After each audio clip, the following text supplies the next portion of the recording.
আসসালামু আলাইকুম রহমতুল্লাহ বরকাত নাহমাদুহু ওয়া নুসাল্লি আলা রাসূলিল কারীম। আমাদের জানা উচিত হেদায়েত অর্থ কি, হেদায়েত কাহাকে বলে। হেদায়েত আবিধানিক অর্থ হইল পথ প্রদর্শক, পথ দেখা। কিসের পথ? জান্নাতে যাওয়া পথ, আবিধানিক অর্থ। আর পারিভাষিক অর্থ হচ্ছে চিরশান্তি চির মুক্তির পথকে, পথ প্রদর্শনকে হেদায়ত বলে। যে পথে জীবনটা পরিচালনা করলে, যে পথে আমার জীবনটা পরিচালনা করলে চিরকালের জন্য মুক্তি পাওয়া যাবে, সেই পথকে এবং শান্তি পাওয়া যাবে, শান্তি পাওয়া যাবে, মুক্তি পাওয়া যাবে, সেই পথকে ইসলামের পরিভাষায় হেদায়ত বলে। আল্লাহ রাব্বুল আলামিন বলেন হেদায়ত আল্লাহ যাকে, আল্লাহ কোরআন শরীফ বলেন ফামান ইউরিদিল্লাহু আইয়াহদিয়াহু ইয়াশরাহ সাদরাহু লিল ইসলাম। আল্লাহ সুবহানাহু ওয়া তাআলা যাকে সত্য পথ দেখাবার সংকল্প করেন, ইচ্ছা করেন, তার পক্ষ দেশকে ইসলামের জন্য উন্মুক্ত করে দেন, অর্থাৎ তার অন্তরটাকে ইসলামের জন্য প্রশস্ত করে দেন। আর আল্লাহ রাব্বুল আলামিন যাকে হেদায়েত করেন, তার অন্তরটা প্রশস্ত হয়ে যায় ইসলামের জন্য, তার অন্তরের ভিতরে নূর প্রবেশ করে। কোন সুবহানাল্লাহ। আল্লাহ নূর তার অন্তরে প্রবেশ করে, এবং যার অন্তরের মধ্যে আল্লাহ নূর প্রবেশ করে, ওই ব্যক্তি আলেম হোক, পিসাব হোক, যেই হোক না কেন, সে দুনিয়ামুখী হবে না। আল্লাহর দিকে তার সবসময়, আল্লাহর দিকে তার আল্লাহমুখী হবে, আল্লাহর দিকে রুজু হবে। দুনিয়ার বিলাসিতার থেকে দূরে থাকবে, দুনিয়া বিলাসিতা থেকে কী থাকবে? দূর থাকবে। আর যারা দুনিয়ার বিলাসিতার থেকে দূর থাকে, যারা দুনিয়ার বিলাসিতার থেকে দূর থাকে, আর দুনিয়া লোভ যাদেরকে ধরতে পারে না, তারই হচ্ছে হক্কানি আলেম, হক্কানি পীর। এবং চিরশান্তি চির মুক্তির পথ পাওয়ার দুইটা পদ্ধতি রয়েছে, অথবা দুইটা পদ্ধতি পাওয়া যায়। একটি হচ্ছে কিতাবুল্লাহ, আর একটা হচ্ছে হিজাবুল্লাহ। কিতাবুল্লাহ হচ্ছে আসমানি কিতাব, হিজাবুল্লাহ হচ্ছে নবীগণের, নবী রাসূলগণ, তারা হচ্ছে হেদায়েতের মাধ্যম। এবং কোরআন হলো হেদায়েতের মাধ্যম, নবী রাসূলগণ হচ্ছে হেদায়েতের মাধ্যম। নবী রাসূল সাল্লাল্লাহু আলাইহি ওয়াসাল্লাম তাদের অবর্তমানে আলেমগণ হচ্ছে হেদায়েতের মাধ্যম, এবং কোরআন শরীফ হচ্ছে হেদায়েতের মাধ্যম। কোরআন বাদ দিলে কোনো হেদায়েত নাই, আলেম ওলামা বাদ দিলে কোনো হেদায়েত নাই। আল্লাহ রাব্বুল আলামিন বলেন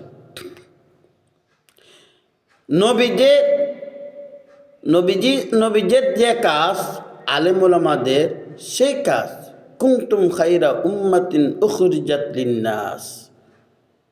আল্লাহ বলেন শ্রেষ্ঠ নবীর শ্রেষ্ঠ উম্মত হতে হলে কী করতে হবে? সত্য কাজের আদেশ করতে হবে, অসৎ কাজ যারা করে তাদের প্রতি তাদেরকে বারণ করতে হবে, তাদেরকে বাধা করতে হবে। এটি হচ্ছে শ্রেষ্ঠ নবী, শ্রেষ্ঠ উম্মত। এবং তারই হচ্ছে কি, ইন্নামা ইয়াখশাল্লাহু মিন ইবাদিল উলামা। কিছু কিছু আলেম ওলামা আছে মানুষের বাইলে বাইলে থাকে, কিছু কিছু পীর আছে মানুষের বাইলে বাইলে থেকে নিজের স্বার্থকে আদায় করে মানুষ থেকে, উচিত কথা বলে না।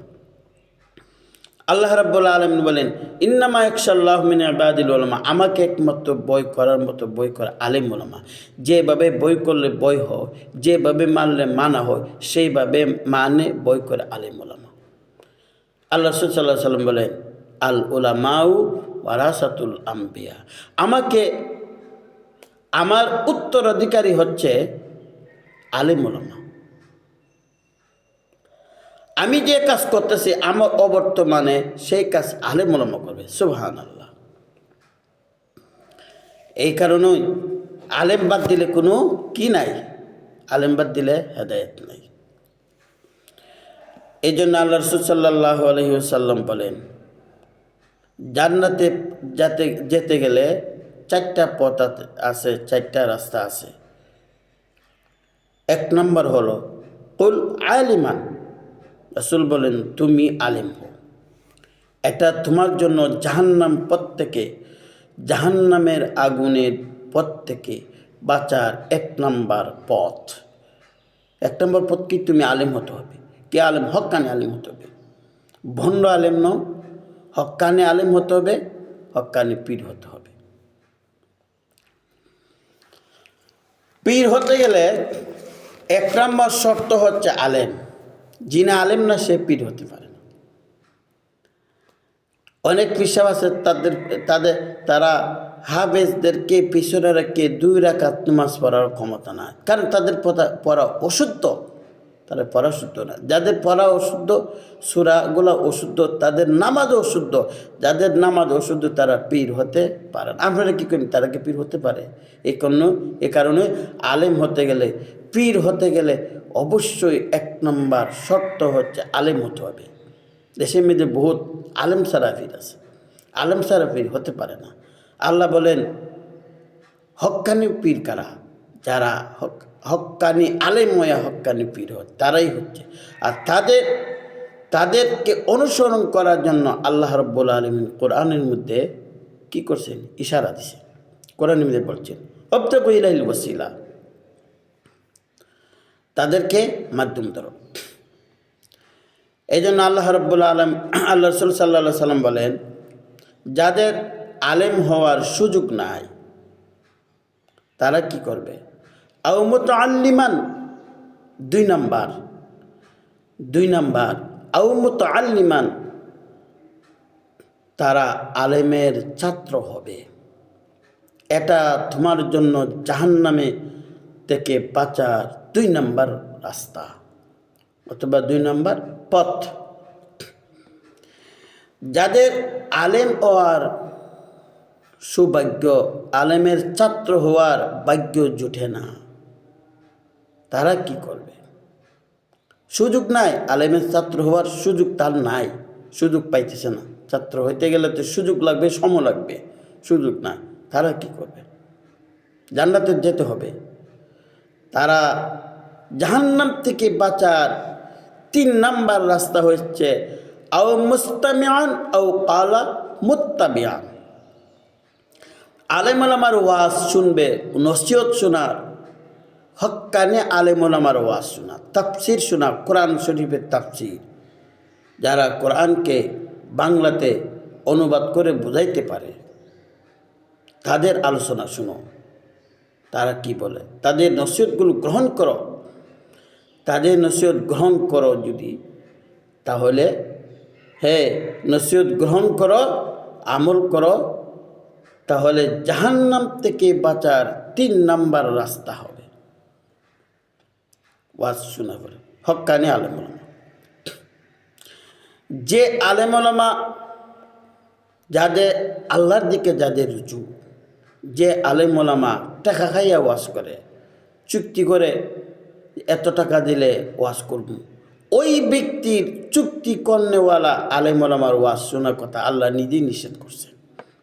ইত্তাবিউ মাল্লা ইয়াসআলুকুম আজরা মুহতাদুন, তাদেরকে অনুসরণ করিও না যারা বিনিময়, ওয়াজের বিনিময় যারা নিঃস্বার্থভাবে আল্লাহর রাসূল সাল্লাল্লাহু আলাইহি সাল্লামের কথাবার্তা মানুষকে শোনা, মানুষকে আহ্বান করে। হক্কানি আলেম, হক্কানি পীর, যে সমস্ত আলেম যাদের কাছে চুক্তি করে যারা টাকা চায় না, হ্যাঁ, আল্লাহর রাস্তে হাদিয়া আপনি 10 টাকা দেন, 5 টাকা দেন, 50,000 দেন, এটা হচ্ছে আপনার চুক্তি ছাড়া হাদিয়া হিসাবে।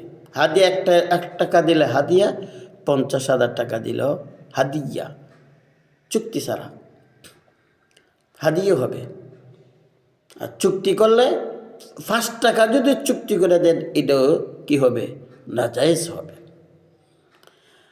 আর যে সমস্ত পীর দুনিয়ামুখী মুরিদের হাতের দিকে তাকায়, মুরিদের পকেটের দিকে তাকায়, এমুক মুরিদের টাকা দিবে, তার থেকে আমি টাকা পাবো, তারে আমি কিছু বাইলে থাকি, তা আমার টাকা দেয়, ওই সমস্ত পীরদেরকে অনুসরণ করার জন্য আল্লাহ নিষেধ করেছেন, ইত্তাবিউ, তাদেরকে নিষেধ করছেন। ওই সমস্ত যারা দুনিয়ার দিকে, যে সমস্ত পীর দুনিয়ার দিকে তাদের রুজু, দুনিয়ার দিকে তা রুজু হয়ে গেছে, আল্লাহর দিকে সে খেয়াল নাই, রুজু নাই। বহুত পীর আছে তাদের পড়া অশুদ্ধ, যাদের পড়া অশুদ্ধ তারা নামাজ অশুদ্ধ, পীরও অশুদ্ধ, তাতে পীর হতে পারে। তো যাই হোক, 3 নাম্বার রাস্তা বলা হলো। 4 নাম্বার রাস্তা হচ্ছে, কেহ যদি ওয়াজ শোনারও সুযোগ পাইল না, ওই ব্যক্তিকে জান্নাতে যেতে হবে। রাসূল বলেন, আও মুহিব্বান, তারা আলেমদেরকে যেন মহব্বত করে, আলেমদের প্রতি হিংসা করা, বিদ্বেষ হওয়া, এটা পুরা কপালের নিশানা। পুরা কপাল। অনেক মানুষ আছে আলেম ওলামার প্রতি বিদ্বেষ, হিংসা, তারা কপাল কি ভালো? তারা পুরা কপাল। আল্লাহ যেন ওই সমস্ত পুরা কপাল থেকে আমাদেরকে হেদায়েত করেন। সবাই বলে আমিন। আল্লাহ রাসূল সাল্লাল্লাহু আলাইহি ওয়াসাল্লাম বলেন, 4 নাম্বার পথ হচ্ছে আলেমদেরকে মহব্বত করা। যে আলেমদেরকে মহব্বত করো, আল্লাহ রাব্বুল আলামিন মহব্বত করার কারণে তোমাকে আল্লাহ মাফ করতে পারে। কারণ নবীদের যে কাজ, নবীরা যে কাজ করছে, আলেম ওলামা সে কাজ করে। সুবহানাল্লাহ। আল্লাহ রাসূল সাল্লাল্লাহু আলাইহি ওয়াসাল্লাম বলেন, তুমি আলেম হতে পারলা না, ছাত্র হইতে পারলা না, ওয়াজও শুনতে পারলা না, আলেমদেরকে মহব্বতও করতে পারলা না। রাসূল বলেন, তোমার কপালে ধ্বংস ছাড়া আর কিছুই নাই। ওয়া আখিরু দাওয়ানা আলহামদুলিল্লাহি রাব্বিল আলামিন।